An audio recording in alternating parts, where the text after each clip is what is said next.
A continuación, Ciudadanía, Democracia y Desarrollo.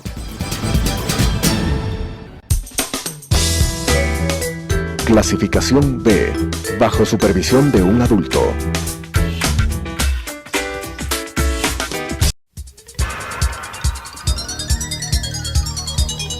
Las opiniones vertidas en este espacio por la producción y dirección del programa son de exclusiva responsabilidad de sus autores y de quienes intervienen en ellos.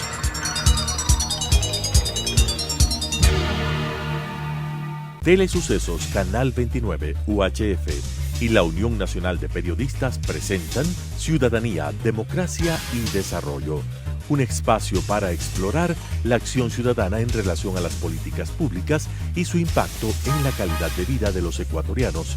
Ciudadanía, Democracia y Desarrollo. Bienvenidos y bienvenidas a su programa Ciudadanía, Democracia y Desarrollo. Les agradecemos por cada semana acompañarnos en este espacio de la Unión Nacional de Periodistas en una coproducción con este canal. En esta oportunidad para nosotros significa un verdadero honor recibir al señor rector de la Universidad de Altos Estudios del Ecuador. Se trata del doctor Fernando López Parra. Fernando López Parra tiene una formación y posgraduación en Administración Pública con una trayectoria académica inmensa y profesional, además marcada por actividades docentes, consultorías, gestión académica, con énfasis en la administración y políticas públicas. Es importante también destacar que la perspectiva de la teoría crítica y el análisis contextualizado en América Latina son centrales de los trabajos desarrollados. Tiene una cantidad de publicaciones académicas recientes, pasan de las 20, tiene premio del Gobierno del Estado de Río de Janeiro y la Fundación Escuela de Servicio Pública por investigación en política social en 1996, tiene becas concursadas de maestría y doctorado de programa de estudiantes posgraduación para América Latina del Gobierno del Brasil entre el 94 y el 99. Entonces, como ustedes pueden notar, amigos televidentes, pues es un hombre de la academia. Bienvenido, señor rector. Hasta la segunda semana de julio, el presidente Lasso ha solicitado se envíen las propuestas, se envíen las sugerencias para la nueva Ley de Educación Superior. Quisiéramos conocer si el IAEN ha trabajado en esto.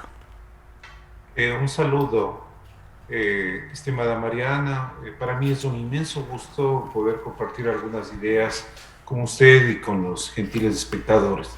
Sí, el sistema de educación superior desde hace algún tiempo atrás tiene la necesidad de transformarse. Y en la agenda del presidente, como una de las políticas públicas más importantes, ha colocado la transformación, la reforma, la modernización del sistema de educación superior del Ecuador. Una de sus primeras actividades en estos primeros días de gobierno ha sido pues reunirse con los rectores de todo el sistema universitario del país para proponer cambios en la Ley Orgánica de Educación Superior para que a su vez se modifique también el sistema universitario del país. Sabemos de que la educación está en proceso constante de transformación, no es de que se llega a un determinado objetivo y ahí se para, ¿no? Como una actividad central en la naturaleza humana, en la naturaleza de la sociedad, la educación, además de formar, de profesionalizar, es un espacio de construcción de conciencias. Entonces, por eso que la educación es un derecho humano, así consagrado en la normativa de Naciones Unidas y también en nuestra Constitución. Pues sí, teniendo estos principios fundamentales, es necesario cumplir con algunos vacíos que se ha dado este último tiempo, ¿no? De forma positiva precisamente, ¿no? Con el acceso de los bachilleres al sistema universitario del país. Hay un déficit notorio, salen aproximadamente 200,000 bachilleres cada año y el acceso al sistema universitario solamente es de 90,000. Claro que hay que entender que no todos, ¿no?, acceden a la profesionalización, pero sí es un porcentaje muy alto. porque estamos viviendo, y de acuerdo a los indicadores, por ejemplo, de CEPAL, ¿no?, en una generación que ni trabaja ni estudia. Los ninis. Entonces, ese comportamiento o ese estrato de la población que se está creando, ¿no?, en todo el mundo y lógicamente en América Latina y en nuestro país, debe tener una salida, ¿no? En Japón, por ejemplo, vemos que muchos de los jóvenes nuevamente están regresando, ¿no?, a vivir con sus familias. ¿No? Y en América Latina también estamos observando ese fenómeno porque no se están profesionalizando y por lo tanto no tienen empleo de buena calidad. Entonces es un problema social complejo en donde uno de los engranajes es precisamente el sistema de educación superior, que tiene que modificarse, tiene que hacerlo con responsabilidad y principalmente tiene que hacerlo con calidad. Señor rector del IAEN, tengo entendido que ustedes como universidad pública han compilado, no sé si ya terminaron esa tarea o todavía siguen en ello, varias publicaciones, tanto de autores extranjeros como de autores nacionales, donde se analizan políticas públicas que deberían ser trabajados por este gobierno y quizás por todos los gobiernos que vengan. Coméntenos un poco de esto, por favor. Así, Mariana. Nuestra universidad es la más antigua de posgrado del Ecuador. Estamos próximos a cumplir 50 años de vida institucional. Se fundó en el año 72 y en este espacio académico de la sociedad, que es el Instituto de Altos Estudios Nacionales, se crearon los primeros posgrados. Y siempre tuvieron como objetivo, ya sea cuando en su primer momento estuvo a cargo de la dirección de los militares, y posteriormente, hace aproximadamente 12 años de atrás, está a cargo de académicos, de gente comprometida con la educación superior.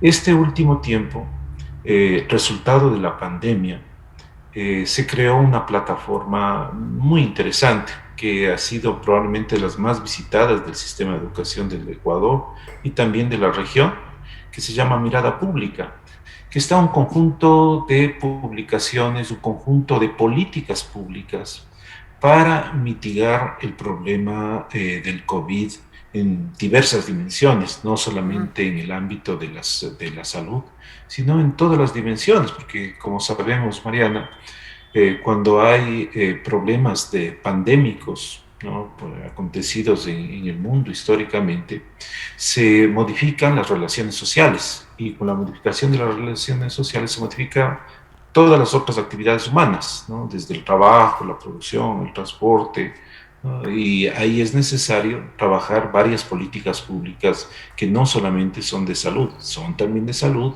¿no?, pero también tenemos otras. Por ejemplo, la violencia intrafamiliar se exacerbó este último tiempo y se requieren de políticas de protección. Una de las políticas, por ejemplo, que se analizó es precisamente esto de la violencia intrafamiliar.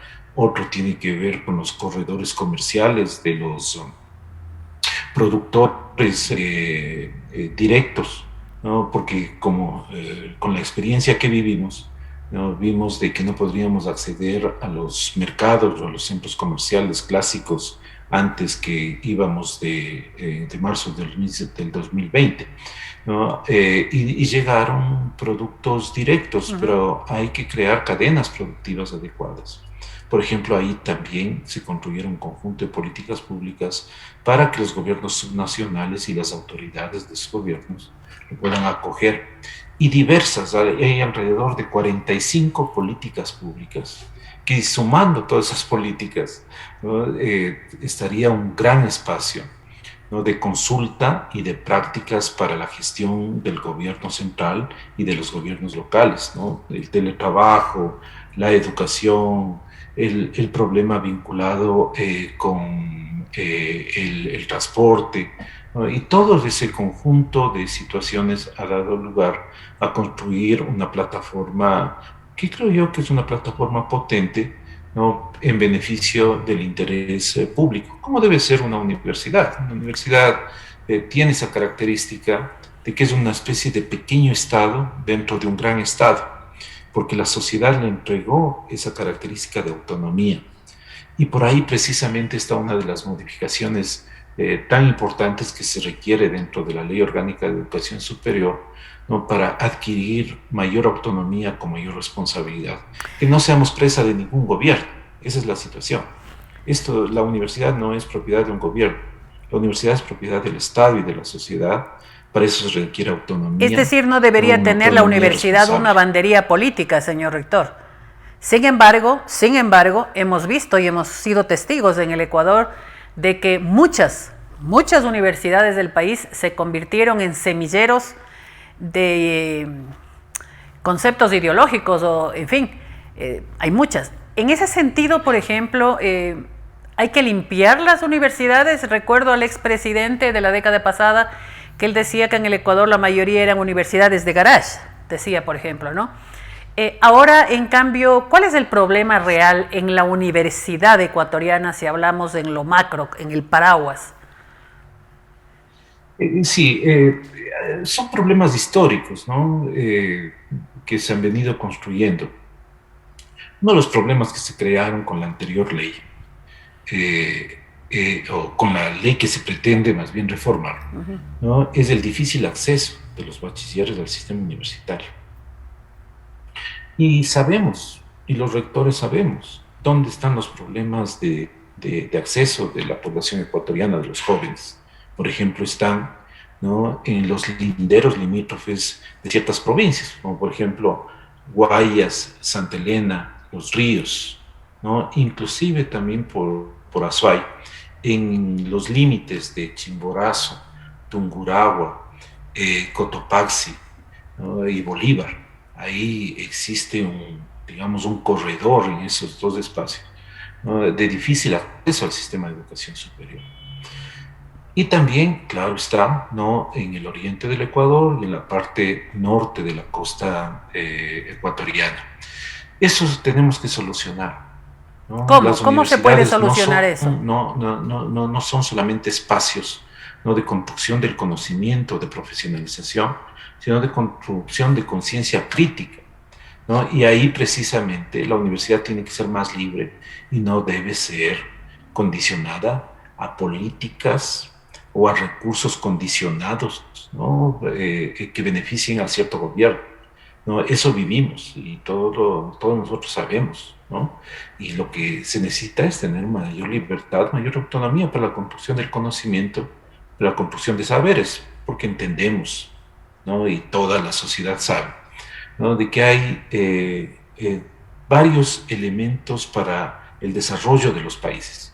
Uno de los elementos centrales es el conocimiento, es la construcción de materia gris de las sociedades. Esto transforma todos los otros sistemas de producción y de activos de la sociedad. Entonces necesitamos una universidad que esté a tono con los actuales momentos, pero que también se entienda el futuro del Estado Nacional. Ahí creo que nos falta una tarea y estimo que este gobierno también ha dado las primeras señales, por ejemplo, ¿no?, con la creación del sistema de planificación nuevamente, que no es un sistema tecnocrático, normativo, como se tenía anteriormente. Porque era mucha burocracia también, rector. Un sistema participativo. ¿Sí? Hay que reconocer también futuros deseados por la sociedad.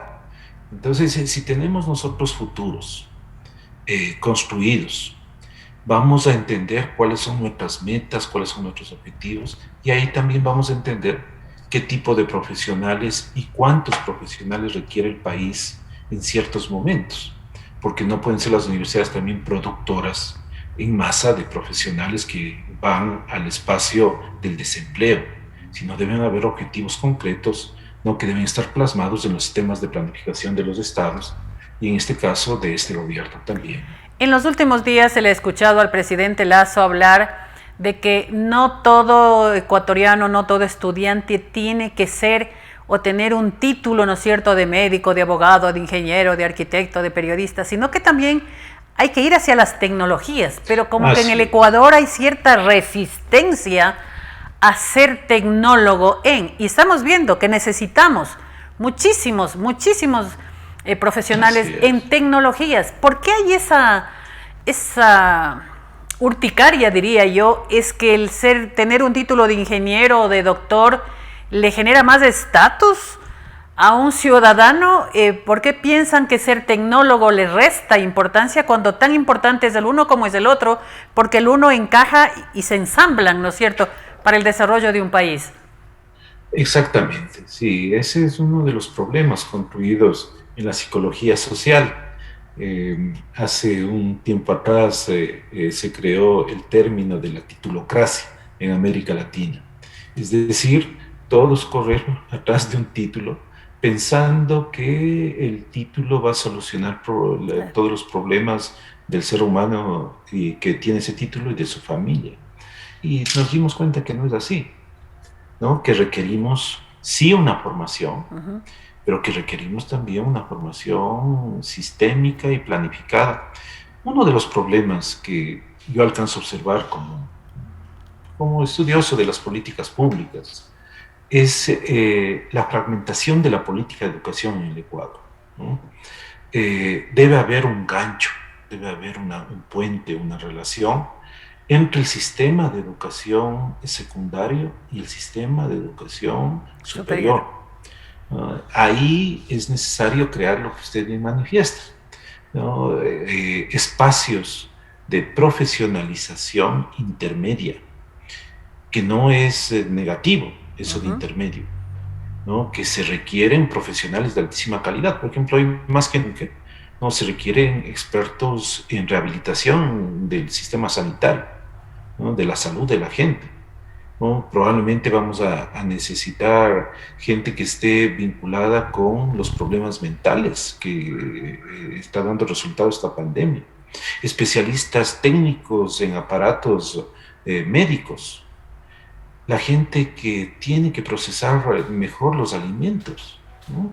¿Ya? Y ahí no requerimos necesariamente ingenieros con altísima formación, sino que requerimos de tecnólogos expertos, de técnicos expertos en estos espacios del conocimiento y de la profesión. Este gancho nos está faltando, ¿sí? Es decir, o tenemos individuos que salen del colegio con pocas habilidades y capacidades, o tenemos profesionales, ¿no?, con títulos terminales, pero no tenemos los que hacen andar a las ruedas.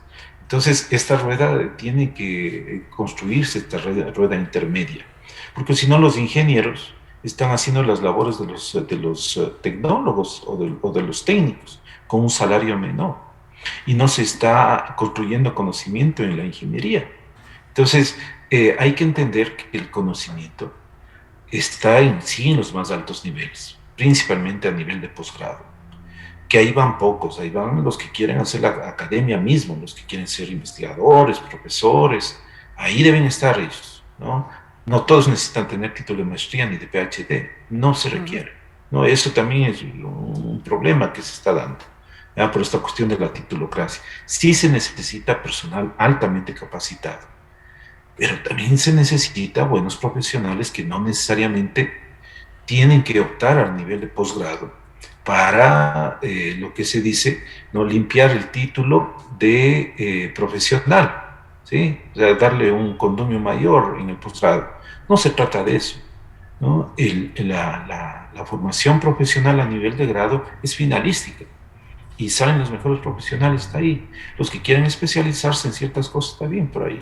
Entonces, antes, ¿no?, precisamente en las tecnologías, en los institutos, tienen que necesariamente habilitar una mayor oferta, ¿no?, en términos de la formación de técnicos y de técnicas para el Ecuador, ¿no? Principalmente, ¿no?, en las áreas vinculadas con las ingenierías y con la medicina, ¿no? Ahí se requiere de mucha gente que tenga la capacidad de poder mover la máquina. Ese es el asunto. Entonces, ahí hemos aprendido. En la universidad aprendió este último año y medio ya, ¿no?, con la educación virtual. Antes se pensaba, justo antes, ¿no?, de que ese futuro de que la educación virtual tiene que llegarnos y no sabíamos cuándo. Vino la pandemia y todos nos igualamos. Todo el sistema de educación superior del Ecuador está igualado, igual que otros países en el mundo. Entonces, ese aprendizaje tiene que flexibilizarse para las próximas ofertas académicas, para que puedan acceder a una mayor cantidad de alumnos, ¿no? Con buena calidad que hemos aprendido. Señor ¿sí? rector. Y que tenemos que salir adelante. Señor rector del IAEN, para algo que robustece a los estados y no se diga a los gobiernos, justamente es la aplicación de políticas públicas, que en nuestro país cojea mucho de la carencia de estas políticas públicas. Pero ahí viene la pregunta, ¿cómo gestionar? Por ejemplo, este gobierno, ¿cómo debería gestionar las políticas públicas y en qué ámbitos, por ejemplo, gestionar? Mire, acaba de ser elegido el señor Issa como presidente de la Confederación de Nacionalidades Indígenas, ¿no? Y le escuchaba y que dice, haremos toda la oposición al gobierno del señor Lasso. Entonces, digo yo, el gobierno debería prestar atención, por ejemplo, en políticas públicas de gobernabilidad, porque si no existe gobernabilidad, ni al Ejecutivo, ni al Legislativo, ni al Judicial, ni a nadie nos va bien en una democracia. Exacto. ¿Cómo el gobierno debe ir priorizando estas políticas públicas? ¿Cómo debe ir gestionando? Ya. Esa es un déficit, ¿no? De gran parte de los países del mundo y de América Latina más. Es la falta de conocimiento de la gestión de la política pública. Muchas de las propuestas de la política pública, principalmente en el legislativo, se quedan solamente ahí, es decir, en la ley y en la norma, y nada más que eso. Lo que se necesita es darle viabilidad a las políticas públicas. Y muchas de esas se quedan, ¿no? Se quedan en el recuerdo, en lo histórico. Lo que necesitamos es gente que sepa gestionar las políticas públicas. Eso da gobernabilidad, da gobernanza, es decir, da control sobre el sistema y da la posibilidad de cumplir con los objetivos. Es decir, es la aplicación de acciones, ¿verdad? Gente que sepa, claro, ¿no? Profesionales que sepan, ¿sí? Y precisamente ahí, permítame ahí hacer una pequeña recordación. Esta universidad a la que yo me digno en representar, el Instituto de Altos Estudios Nacionales, es la formadora de especialistas en políticas públicas, ¿ya? Y ahí el gobierno, no solamente en esta universidad, sino en todo el sistema universitario, ¿no? Y esto sería bueno que se acoja también en alguna parte de la normativa, ¿no? De acoger a los técnicos.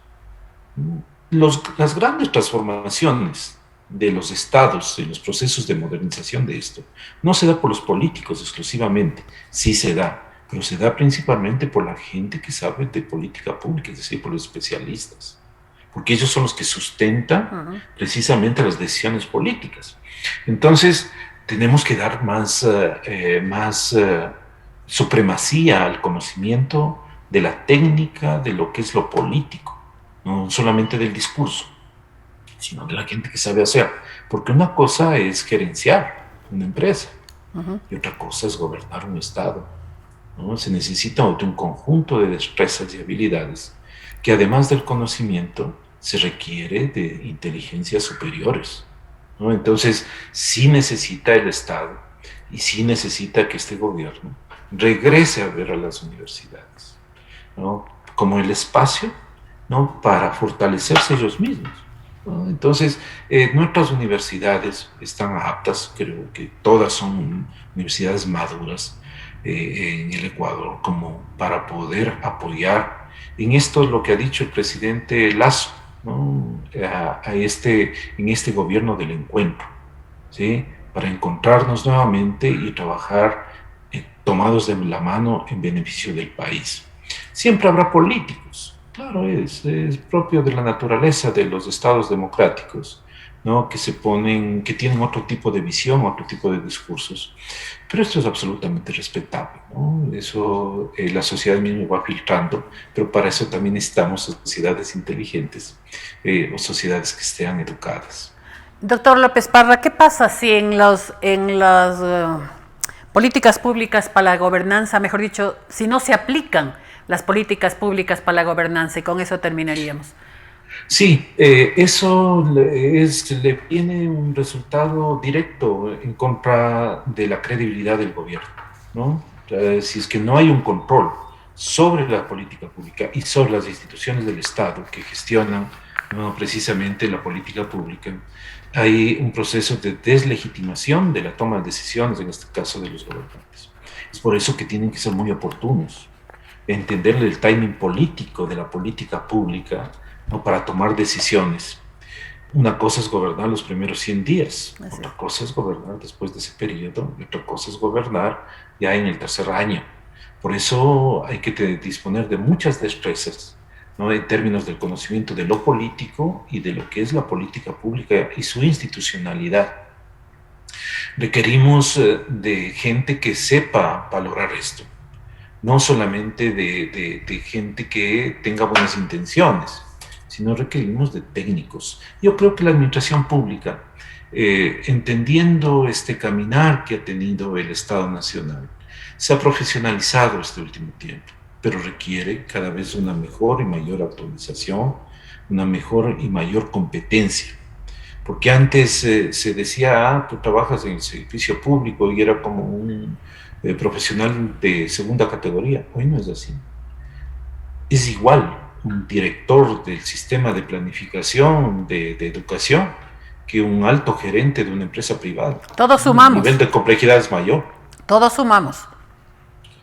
Todos sumamos, Así exactamente. es. Todos nos debemos encontrar, ¿no? Muchísimas gracias al doctor Fernando López Parra, rector de la Universidad del IAEN. Ha sido para nosotros un verdadero gusto. Las puertas siempre estarán abiertas en este espacio, señor rector. Muchísimas gracias, Mariana. Gracias. Para mí es un privilegio poder compartir con usted las ideas, en este caso que viene de la academia que represento, ¿no? Y es un privilegio poder estar con la presidenta de los comunicadores, de los periodistas. Muchísimas gracias, señor rector. Es un honor. Muchísimas gracias. A ustedes, amigos, como todas las semanas, les invitamos para la próxima, siempre en primera fila. Las opiniones vertidas en este espacio por la producción y dirección del programa son de exclusiva responsabilidad de sus autores y de quienes intervienen en ellos.